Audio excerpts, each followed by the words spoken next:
Welcome to civil services study. Welcome back. Practice set number 195 लगाते हैं UPPCS के लिए और फोकस करेंगे इसमें करंट अफेयर्स के प्रश्नों पर। इंपॉर्टेंट करंट अफेयर्स होंगे वार्षिकी, साल भर के कम से कम। तो चलिए स्टार्ट करते हैं। अब ज़्यादा से ज़्यादा फोकस बचे हुए दिनों में करंट अफेयर्स के प्रश्नों पर ही होगा। जो विद्यार्थी भी 16 तारीख को बीईओ का एग्ज़ाम देने वाले हैं वो भी इस टेस्ट को अच्छे से लगा सकते हैं। तो चलिए स्टार्ट करते हैं। तो क्वेश्चन नंबर 1 पर आ जाइए। निम्नलिखित देशों में से कौन सा देश सर्वाधिक बार सुरक्षा परिषद का अस्थायी सदस्य निर्वाचित हुआ है, बताइए। संयुक्त राष्ट्र सुरक्षा परिषद का सबसे ज़्यादा बार अस्थायी सदस्य कौन निर्वाचित हुआ है? भारत, पाकिस्तान, जापान या उपरोक्त में से कोई नहीं, कोई और हो सकता है। इसका आंसर इंडिया मत लगा देना क्योंकि जापान है। सबसे ज़्यादा बार हुआ है जापान। ऑप्शन नंबर सी है इसका आंसर। तो दिए गए विकल्पों में भारत जो है वो 8 बार सुरक्षा परिषद का अस्थायी अध्यक्ष बन चुका है, पाकिस्तान 7 बार बन चुका है और जापान को सर्वाधिक बार 11 बार बना है। क्वेश्चन नंबर 2 पर आ जाइए। निम्नलिखित देशों में से कौन से देशों का समूह 1 जनवरी 2021 से 31 दिसंबर 2022 तक सुरक्षा परिषद के अस्थायी सदस्य रहेंगे, बताइए। संयुक्त राष्ट्र सुरक्षा परिषद के इनमें से कौन से अस्थायी सदस्य रहेंगे 1 जनवरी 2021 से 31 दिसंबर 2022 तक? इसमें नॉर्वे है, भारत है, मेक्सिको है, आयरलैंड है और केन्या है। कौन कौन है? नॉर्वे, भारत, मेक्सिको, आयरलैंड और केन्या। इसका आंसर हो जाएगा ऑप्शन नंबर ए। तो 1 जनवरी 2021 से 31 दिसंबर 2022 तक Bharat, Norway, Mexico, Ireland, Kenya संयुक्त राष्ट्र सुरक्षा परिषद के अस्थायी सदस्य जो हैं वो चुने गए हैं। क्वेश्चन नंबर 3 पर आ जाइए। International institute for management and development की वर्ल्ड कॉम्पिटिटिवनेस रैंकिंग 2020 में भारत को कौन सा स्थान प्राप्त हुआ है? तो इसमें भारत को मिला है 43वां 2020 में, और इससे पहले 2019 में जो रैंकिंग हुई थी उसमें भी भारत का 43वां स्थान ही था। तो स्विट्ज़रलैंड स्थित international institute for management and development द्वारा अर्थव्यवस्था के निष्पादन आधारित संरचना, सरकारी दक्षता एवं कारोबारी दक्षता आदि के आधार पर विभिन्न देशों की प्रतिस्पर्धा रैंकिंग का आकलन प्रतिवर्ष किया जाता है। भारत सहित 63 देशों की प्रतिस्पर्धा रैंकिंग में वर्ष 2020 की रिपोर्ट में भारत को जो है 43वां स्थान दिया गया। इससे पूर्व वर्ष 2019 की रैंकिंग में भी भारत 43वें स्थान पर ही था। क्वेश्चन नंबर 4 पर आ जाइए। सुरक्षा परिषद में, संयुक्त राष्ट्र सुरक्षा परिषद में निम्नलिखित में से किन देशों को स्थायी सदस्यता प्राप्त है, बताइए। अस्थायी सदस्यता तो पता ही है, सबसे ज़्यादा बार जापान है, कुल 11 बार बना है।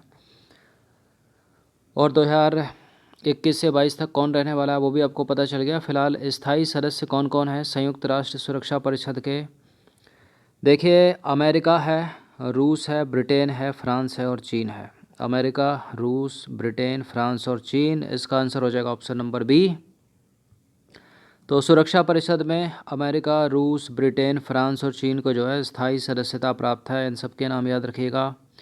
क्वेश्चन नंबर 5 पर आ जाइए। निम्नलिखित कथनों पर विचार करना है। 2 स्टेटमेंट है यहाँ पर, बताने के इनमें से कौन सा करेक्ट है। पहला स्टेटमेंट है, वर्ल्ड इन्वेस्टमेंट रिपोर्ट विभिन्न राष्ट्रों में विदेशी निवेश के अंतर प्रभाव व बाह्य प्रभाव के संबंध में अंकटाड की वार्षिक रिपोर्ट है।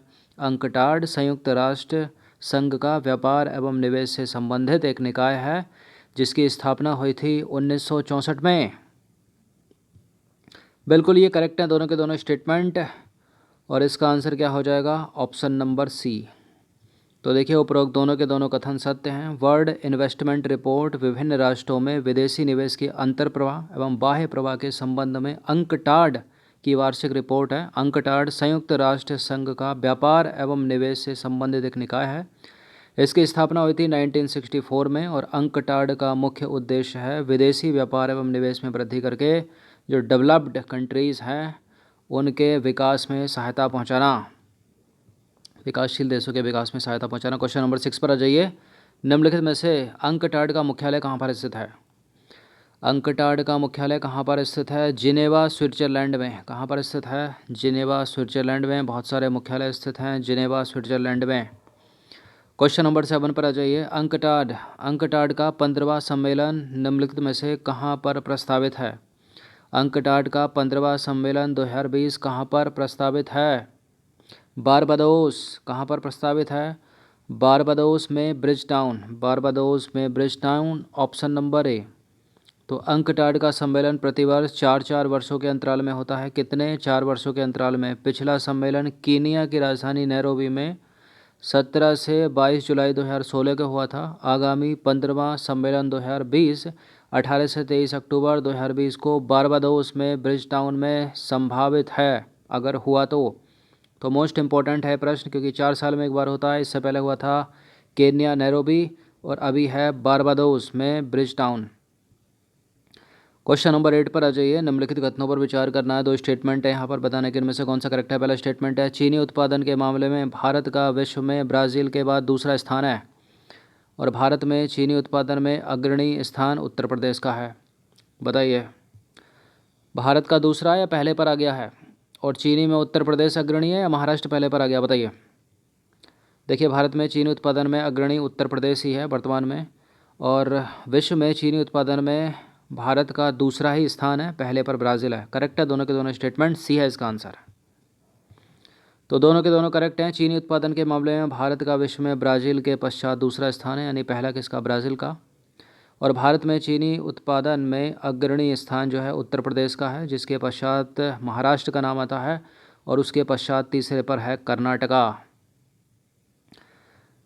बीईओ वाले अच्छे से इन प्रश्नों को लगा लीजिएगा। प्रधानमंत्री गरीब कल्याण अन्न योजना की अवधि कब तक के लिए बढ़ा दी गई है? बताइए, किस माह तक के लिए प्रधानमंत्री गरीब कल्याण योजना की अवधि बढ़ा दी गई है? दिसंबर 2020, अक्टूबर 2020 या फिर नवंबर 2020? क्या लगता है? दिसंबर 2020? गलत है, नवंबर 2020। तो कोरोना संक्रमण के परिणाम स्वरूप गरीबों की मदद के लिए प्रधानमंत्री गरीब कल्याण अन्न योजना की जो घोषणा है वो 26 मार्च 2020 को घोषित आर्थिक पैकेज के तहत की गई थी। इसकी अवधि 30 जून 2020 को समाप्त हो रही थी, लेकिन किंतु परंतु प्रधानमंत्री द्वारा राष्ट्र के संबोधन से यह योजना जो है नवंबर 2020 तक बढ़ा दी गई है। मोस्ट इम्पोर्टेंट है यह प्रश्न। क्वेश्चन नंबर 10 पर आ जाइए। निम्नलिखित में से किसको स्विट्जरलैंड में भारत का नया राजदूत नियुक्त किया गया है? स्विट्जरलैंड में भारत के नए राजदूत होंगी मोनिका कपिल मोहता।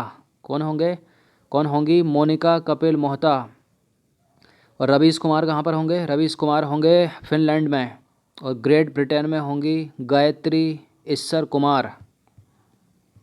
तो देखिए, श्रीमती मोनिका कपिल मेहता को स्विट्जरलैंड में भारत की नई राजदूत जून 2020 में नियुक्त किया गया। और बात करें, ऊपर एक नाम है, श्री रवीश कुमार को फिनलैंड में भारत के नए राजदूत के रूप में नियुक्त किया गया है। गायत्री ईश्वर कुमार को यूनाइटेड किंगडम में भारत की नई उच्चायुक्त जून 2020 में नियुक्त किया गया। इनके नाम याद रखिएगा तीनों के। क्वेश्चन नंबर 11 पर आ जाइए। हाल ही में निम्नलिखित में से भारतीय रेल निगम का चेयरमैन नियुक्त किया गया है किसको? भारतीय रेल निगम का चेयरमैन किसको नियुक्त किया गया है? श्रीकांत माधव वैध। किसको नियुक्त किया गया है? श्रीकांत माधव वैध। तो 1 जुलाई 2020 से सार्वजनिक क्षेत्र की महारत्न कंपनी भारतीय तेल निगम के चेयरमैन होंगे श्रीकांत माधव वैध। इनका नाम याद रखिएगा। क्वेश्चन नंबर 12 पर आ जाइए। निम्नलिखित कथनों पर विचार करना है। 2 स्टेटमेंट है यहाँ पर, बताने के इनमें से कौन सा करेक्ट है। पहला स्टेटमेंट है भारतीय अर्थशास्त्री प्रोफेसर अमर्त्य सेन को जर्मन बुक टुडे ने अपना शांति पुरस्कार प्रदान करने की घोषणा जून 2020 में की है, और अमर्त्य सेन को 1999 में भारत रत्न से सम्मानित किया गया था। मिल चुका है क्या इनको भारत रत्न? बिल्कुल, 1999 में इनको सम्मानित किया गया था। पहला भी करेक्ट है, तो दोनों के दोनों तो करेक्ट हो गए। इसका आंसर हो जाएगा ऑप्शन नंबर सी। तो पढ़ लीजिएगा इसको एक बार। क्वेश्चन नंबर 13 पर आ जाइए। कोरोना महामारी के चलते इस वर्ष निम्नलिखित में से किस पुरस्कार के वितरण को रद्द कर दिया गया? देखिए, कोरोना महामारी के चलते इस बार रद्द कर दिया गया है मैग्सेसे पुरस्कार। रैमन मैग्सेसे पुरस्कार को रद्द कर दिया गया है। इसका आंसर हो जाएगा ऑप्शन नंबर बी। तो कोरोना संक्रमण के चलते इस वर्ष मैग्सेसे पुरस्कार का वितरण जो है वो रद्द कर दिया गया।